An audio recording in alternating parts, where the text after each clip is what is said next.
Hey, what's up? Mr. Leonidas here, and as anyone who follows me or is a subscriber or just generally something you need to know about me or probably know that I love tomahawks. So I've decided I bought a really nice frontier style hawk. Got it right after Christmas, and one thing about tomahawks is they rarely come with like sheaths or a good sheathing system. Like some of there's tactical tomahawks with there's nylon out there, there's kydex, and then there's leather. But tomahawks, you know, they weren't. Tomahawks were originally designed to be sort of like just sort of kind of like grab and go kind of weapon. I mean, it's a throwing tool as well. You know, it's a tool and a weapon, and it doesn't necessarily even need a sheath. You know, I mean, it's good to have for safety purposes, but you know, a lot of times you could just frontier style, they just tuck it in their belt or just carry it or wrap it. You know, maybe just wrap it in a sling or something like that. Wrap it up.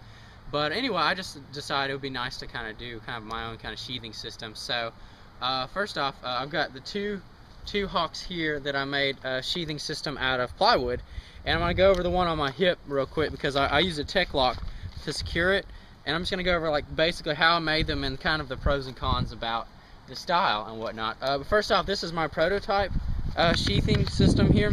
This is for like I think I got this from the Frost Cutlery many years ago. Just some kind of like commando tomahawk or something. But basically I've got dual buckle straps on there. I have like I said, it's the plywood frames, 1/4 inch. So it's fairly thin, but it maintains strength. And then I don't know if it's I think as far as I know it is somewhat treated, so it's not going to really just rot completely. But basically that's how I designed it to hang off your belt and slide in and out fairly easily. Like this one was a prototype, and then the other one I used took more time with. But I think it works fairly nice.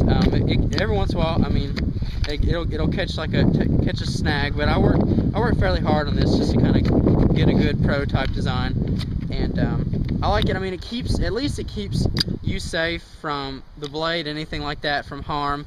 And this one has the tech lock, so you can just easily take that off your belt. I'll just go ahead and do that real quick.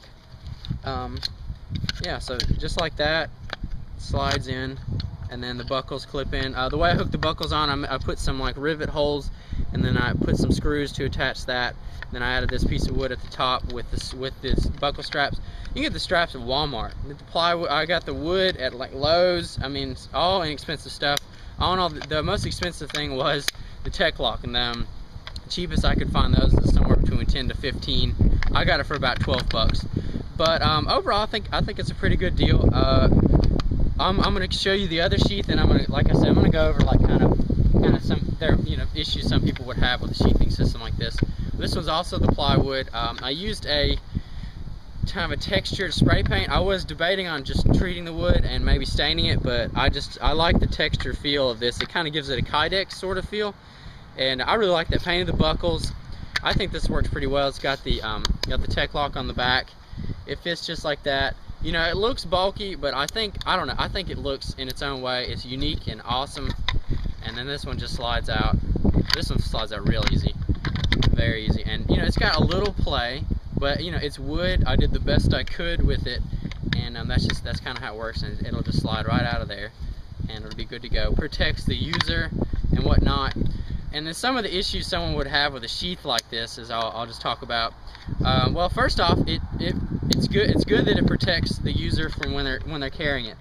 Something like this is gonna take away like dexterity and some movement, like especially with running or walking. I mean, running I don't think it would be an issue, but kind of like maybe crouching and things like that. It's gonna you got that extra bulk there, and kydex is also stiff and whatnot, but you wouldn't have as much kydex. But I think though it does what it needs to do, and that's what's important. Also, it could be a safety issue. If you fell on this, you're protected from the blade, but also you could receive an injury just from the sheath. I mean, to be honest, I use Gorilla Glue wood glue, and this is not going to come apart. I can tell you. I mean, if you ran it over the truck maybe, but if you fell on this, you're probably going to get hurt before this gets hurt. I think so. Gorilla Glue is some strong shit. I mean, really, man, if you make any mistakes and you Gorilla Glue it, luck going back and taking it apart. But anyway, so those are the pros and cons. Keeps you safe. Also might be a burden, but I just thought it'd be nice to make kind of a sheath out of a system, kind of like that, just to see. I mean, I think it turned out pretty neat. I mean, it's got a unique feel to it and whatnot. I don't think I'll necessarily be carrying this a whole lot. It's more just to, it's more for function. It looks pretty sweet. It's kind of more of a showpiece, you know, and whatnot. But I thought it was worth a try at least, just to see how it would work out and at least give it a sheath. So. Alright, well that's all I got on that. So, you know, if you're interested in making your own sheath, it's very possible, you know, with hand tools and the stuff you can just buy locally and whatnot. And it look pretty sweet. You just got to put the time and effort into it. But anyway, that's all I got on the sheathing system. So thanks for watching.